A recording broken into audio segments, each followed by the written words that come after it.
한 주간 가장 주목받은 과학 소식을 되돌아보는 사이언스 핫파이브 시간입니다. 이번 주에는 어떤 이야기가 시청자들의 주목을 받았는지 양회영 기자와 함께 알아보겠습니다. 어서 오세요. 안녕하세요.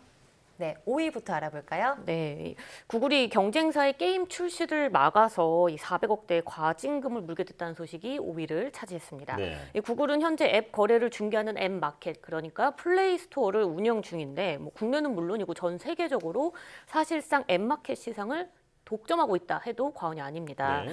그런데 이런 시장 지배력을 남용을 해서 구글이 경쟁사를 견제해 왔다는 게 이번에 드러난 건데요. 국내 이 앱마켓 경쟁사죠. 원스토어가 출범한 2016년부터 2018년까지 구글이 국내 게임사들에게 이 원스토어에는 게임을 출시하지 못하게 유도를 했던 겁니다. 네. 이 구글은 첫 화면 등 눈에 잘 띄는 구역에 이 게임을 배치하는 이 피처링, 그리고 이 해외 진출을 지원해주는 조건 등을 걸어서 이 게임사들에게 이 독점 계약을 이제 유도를 한 건데요. 네. 게임사들 역시 이런 혜택을 받기 위해서 구글과 이 조건부 거래를 했고요. 결국 국내 주요 게임사 11곳의 대형 게임 94%가 구글의 플레이 스토어에서만 출시가 됐다고 합니다.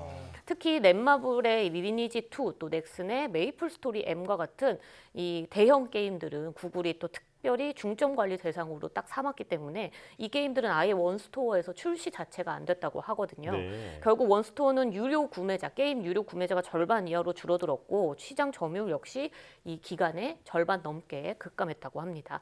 하지만 같은 시기 구글은 게임 유료 구매가 30%가량 늘었고 이 앱마켓 시장 점유율 역시 10%포인트 정도 올랐거든요.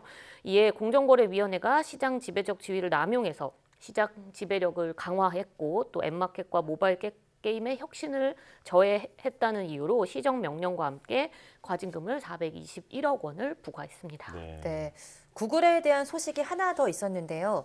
국내 이용자들이 구글 측에 정보 제공 내역을 공개하라며 낸 소송에 대한 대법원의 판단이 또 9년 만에 나왔다고요? 네, 그렇습니다. 이 시작은요, 지난 2013년 이 에드워드 스노든의 폭로로부터 시작됐던 거거든요. 예. 이때 이 미 국가안보국이 전 세계 각국의 전화, 이메일 등을 이제 무작위로 수집했다라는 내용의 폭로가 나오면서 그때 받았던 정보가 구글로부터 이 해외 이용자들의 개인 정보를 제공받은 거다라는 내용이 있었습니다. 네. 이에 따라 국내 이용자들도 구글에게 이 제3자의 정보 제공 내역을 공개해 달라고 소송을 걸었는데요. 네. 1심과 2심 재판부에서는 모두 소송 자체도 적법하고 또 이 구글이 제3자에게 제공한 내역을 공개를 해야 한다. 이렇게 판단을 했습니다. 그런데 이번에 대법원 판결 역시 같은 것으로 나온 겁니다. 또 미국 법상 이 비공개 대상이더라도 대한민국 헌법과 또 이 법 내용 취지에 이것이 부합을 할지, 또 개인정보 보호 필요성보다 외국 법령 존중이 더 우월한지 등 이 종합적으로 고려해야 한다는 내용까지 함께 지적을 했는데요.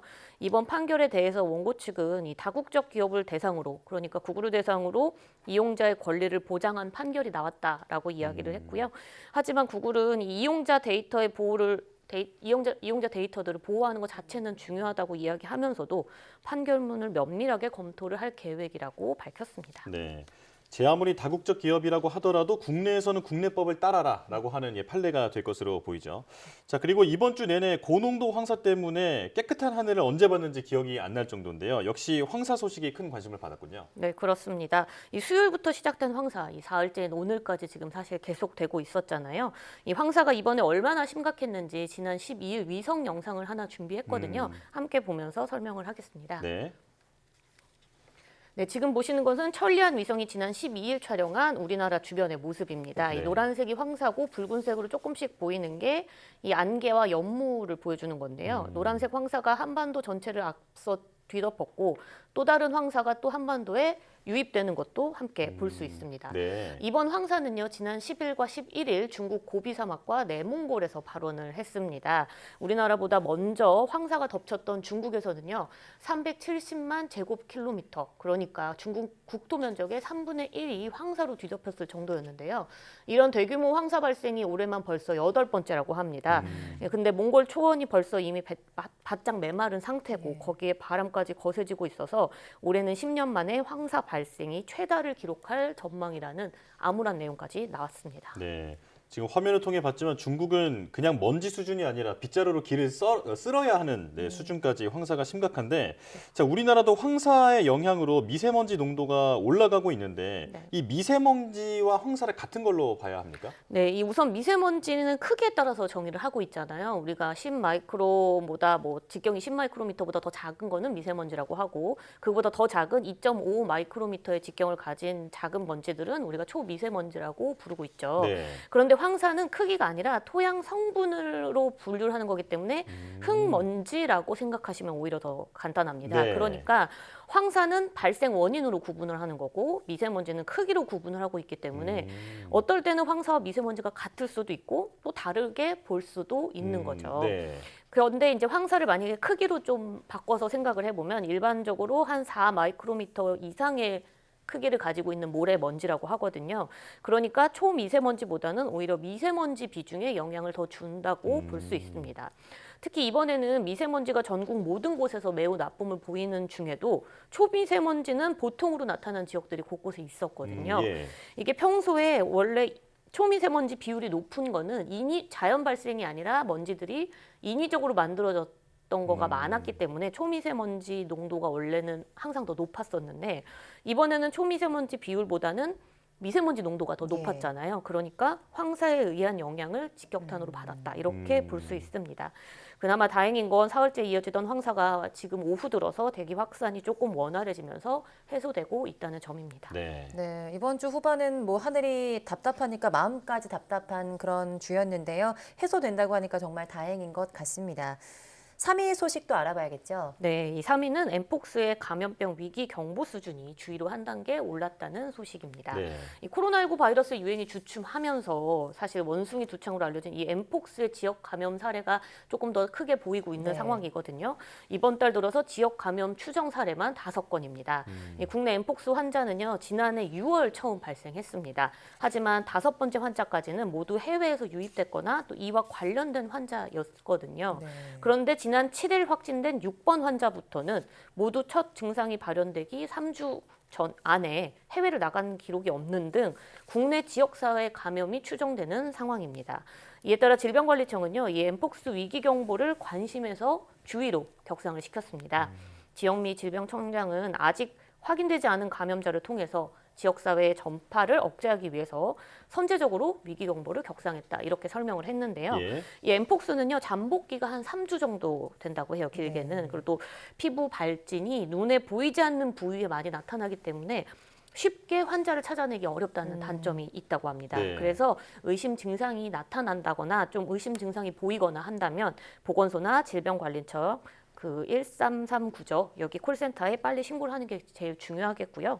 그나마 다행인 건 엠폭스는 뭐 코로나19 바이러스와 다르게 호흡기로 전염되는 게 아니라 밀접 접촉으로만 전염되는 특성을 가졌잖아요. 그만큼 대규모 발생 가능성이 굉장히 낮으니까 이 사실 그 위기 경보가 올라갔음에도 불구하고 과도한 불안감을 가질 필요는 없다고 이 방역 당국이 강조하고 있습니다. 네.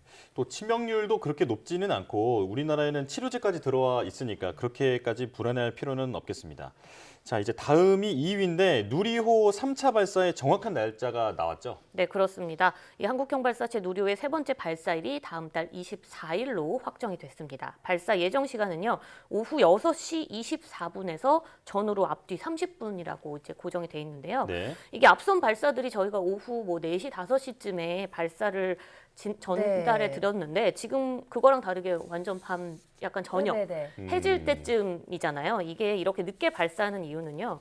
누리호에 탑재되어 있는 위성 때문입니다. 아, 실제 위성이죠? 그렇죠. 네. 이번에 이 주 탑재 위성이 차세대 소형 위성 2호입니다. 이게 임무 수행 궤도를 550km로 지금 선정을 하고 있거든요.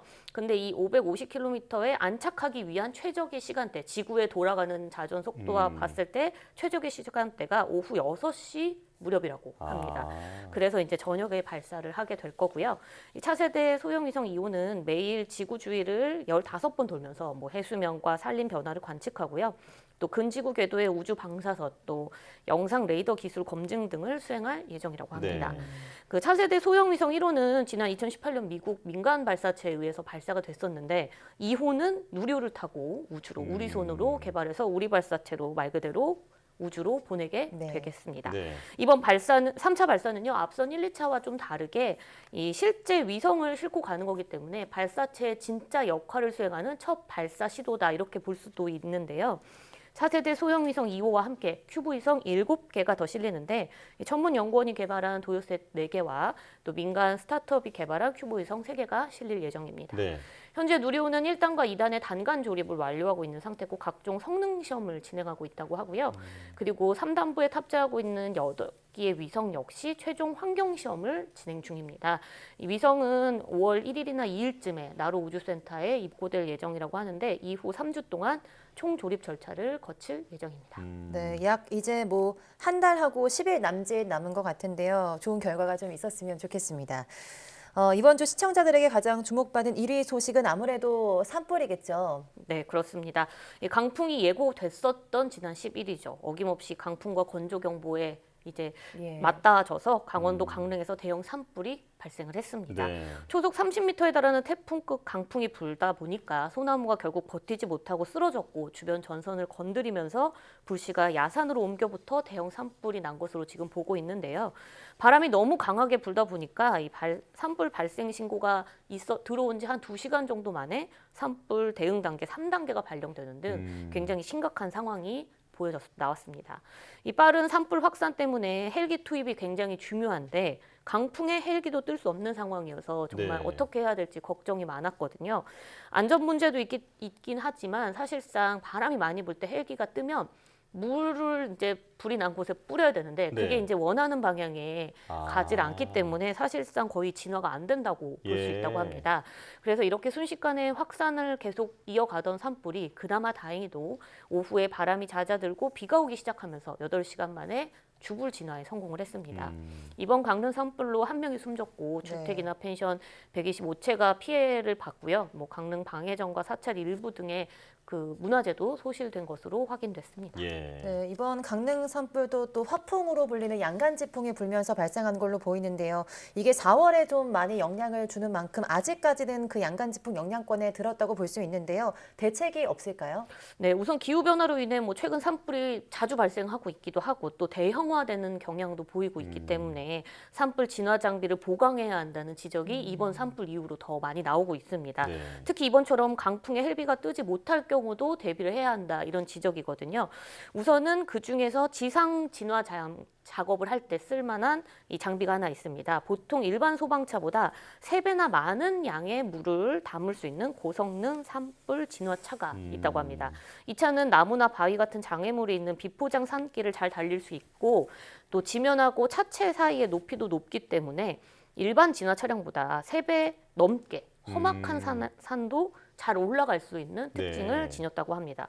그러면 이 차를 잘 도입하면 되지 않을까 이 네. 생각이 들 텐데 실제로 고성능 이 진화차를 지난 합천 산불 때 진화 네. 현장에 투입을 한 적이 있다고 합니다.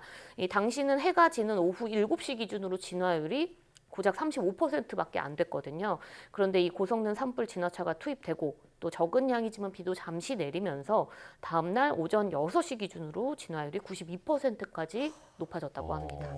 그만큼 산불을 잡는 데 고성능 진화 차량이 큰 역할을 했다 이렇게 볼 수 있는데 문제는 이게 차 한 대당 7억 5천만 원 정도 한다고 네. 합니다. 예. 보급이 쉽지가 않은 상황이거든요. 현재 산림청이 보유한 이 고성능 진화 차량은 3대 정도인데 산림청장은 올해 연말까지 이 예산을 확보해서 18대까지 늘릴 예정이라고 하고요. 확보된 차량은 동해안 지역에 우선 배치할 계획이라고 밝혔습니다. 네. 네, 또 다른 거는 이제 강풍에 안정적으로 대처할 수 있는 초대형 헬기도 필요한 상황이죠. 이 초속 30m 강풍을 만약에 시속으로 환산을 하면요. 136km라고 합니다. 이 고속 136km로 고속도로를 달리는 자동차의 속도라고 생각하시면 되기 때문에 굉장히 빠른 바람이 불고 있잖아요. 그러면 이런 경우에는 담수량, 그러니까 헬기에 담아내는 물의 양이 3,000리터 이상으로 아주 큰 대형 헬기나 초대형 헬기를 띄워야지만 산불 진화에 활용할 수 있다고 합니다. 네. 현재 산림청이 보유하고 있는 산불 진화 헬기 가운데 8,000리터의 물을 담을 수 있는 이 초대형 헬기는 7대밖에 안 된다고 합니다. 그래서 산림청은 2027년까지 산불 진화 헬기를 초대형 헬기 중심으로 늘려서 산불 대응을 하겠다고 밝힌 바 있습니다. 네. 대부분의 전문가가 산불이 앞으로 더 많이 발생할 것으로 보고 있는 만큼 헬기도 그렇고 소방로나 무인 소방시설 같은 대책까지 잘 마련해야겠습니다. 자, 사이언스 핫파이브 양회영 기자 함께했습니다. 고맙습니다.